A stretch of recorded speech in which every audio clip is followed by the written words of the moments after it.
ना कटक अमरावती जे पुर ता अर्थ जे कि समग्र कटक जिलाटा हूँ अमरावतीपुर तेल कटक अमरावती जे पुर से गोटे अमरावती कथा कहले कटक अमरावती जे पुर करे देखिबू उदय ब्रह्म कमलपुरे कमल आसन किंकट नगर रे आम्भर बास बोले किंकट नगर हेतिबो से किंकट नगर क्या आम बुझा गोटे काकटपुरे किंकट नगर अच्छी नेमाल पाखे गोटे कटरणा गाँ अच्छी तेणु बहुत जगार कटरपा गाँ अच्छी तेल आम कौन किंकट नगर बोली बुझा कि ना बोले खार गार मालिका बोले करे देखिबू उदय ब्रह्म बोले ब्रह्म सत्ता से उदय हो से कथा को आउ टे फिटेकरी कहले किए ना सन्त शिरोमणि हाड़ीदास महात्मा कौन लिखिले कहले जाज नगर बोली जानी बुझा जही रे भैर विरास जही रे भैर विरास जमुनाकारंदी बुझानी बहुची जही रे उभा कनेक जय जगन्नाथ जय जगन्नाथ जय जगन्नाथ जय पुरुष हाड़ीदास कहले जाज नगर बोली जानबू जहाँ जही रे भैरवी डाक ये जे से बिरजा क्षेत्र में जोड़का पहाड़ पाखे गोटे भैरवी मुंडिया अच्छी विरूपा नदी कूल जाजनगर बोले जानबू जहाँ जही रे भैरवी डाक जमुना कालंदी उजाणी बहुची जही रे उभा कनेक छतिया बट मंदिर भितर कनक दुर्गा मंदिर अच्छी जहाँ 12 भुजा किंतु एठी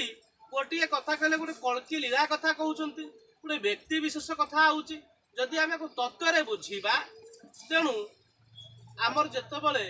ये सब केशव ठाकुर मालिका पद लिखा जितेबले श्री श्री ठाकुर धरा अवतरण कले बोले कटक अमरावती जे पुर करे देखिबू उदय ब्रह्म आम कटक जिला पाइले आद्य ना केशवर क पाइले कहले जमुना कालंदी उभाणी उजाणी बहुची जही रे उभा कनेक क्षेत्र ना रहिला स्वर्ण क्षेत्र सुवर्ण अर्थ कनक दुर्गा अर्थ कनक नबानी क्षेत्र अधिपति नबा तेणु देख मालिकार अर्थ को केते प्रकार आपको बुझाटा छोटिया कथा नुहे किंतु श्री श्री ठाकुर किंतु ये पदरे आम ग्रहण करवानी लीला को नहीं ग्रहण करवा श्री श्री ठाकुर जितेबले स्वदेहरे थिले अनेक भक्त माने देखी बेले बेले से अदृश्य होती आमर ये प्रफुल्ल खुंटिया बोली जड़े भक्त थे सी बारंबार ये दृश्य को देखी एवं तत् सहित गोटे बड़ कथा जितेबले जरिया नदी कूल जरिया घाट प्रस्तुत करागला से 144 धारा गोटे होता किंतु श्री श्री ठाकुर स्वदेहरे गले घाट प्रस्तुत कले 144 धारा भितर सबू पुलिस माने नीरव रहीगले प्रशासन नीरव रहिले एवं से घाट प्रस्तुत कले जो ब्रह्म पुरुष अवतार ग्रहण करती तांकू ये पुलिस प्रशासन आर्मी मंत्री जंत्री कहीं किसी करें सी स्वतंत्र पुरुष सी हूँ ब्रह्ममय पुरुष जगन्नाथ महाप्रभु 1970 मसीह रथ चारमाल उपरକୁ उठिले नहीं केवल गजपति दिव्य सिंह देव को अपेक्षा करते जहाँ विषय आम लक्ष्मी पुराण में पढ़ुले 600 वर्ष तलू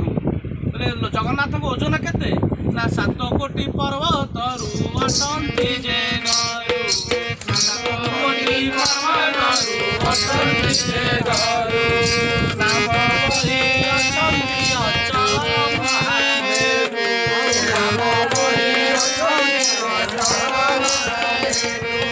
लक्ष्मी पुराण में पढ़ी जितेबाला गजपति महाराज आसिले छेरा पहरा करने महाप्रभु चारमाला नंदीघोष अटई गले ना आगू गले पछू गले अनेक सेवायत दैतापति शह शह संख्यार भिड़े 5 घंटा धरी समय निष्फल होगला गजपति आसी स्पर्श करदे दिव्य सिंह देव रथ उपरको महाबाहु चढ़ीगले तेणु जगन्नाथ से प्रतिपादन करदे जगन्नाथ होती ब्रह्म ताकर ओजन केते भक्त लिखिदे से कलना करदे तेणु आम ये प्रमाण देवाक पड़े।